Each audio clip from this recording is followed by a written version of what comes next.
spalio 8 dieną, 10 valandą bus rengiamas bėgimas Juozo Songailos, tai yra mano 70-mečio paminėti.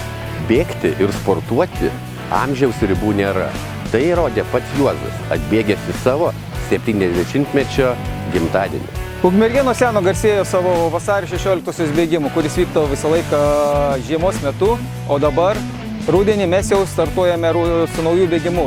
Tai Juozo Songailos, pačio žymiausio Ukmergės bėgiko garbei rengiamas bėgimas. Šiame bėgime bus netgi 5 distancijos, tai ilgiausia maratonas, pusmaratonis, 7 km ir kurie mėgsta tik tais trumpai prabėgti, tai 3 km, 1 km, na ir vaikų bėgimas 400 metrų.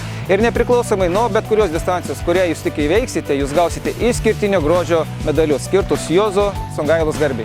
Laukia didelė ir graži šventė, dideliem ir mažiems. Linkiu sveikatos ir laukiu jūsų stadione 10 valandą startas.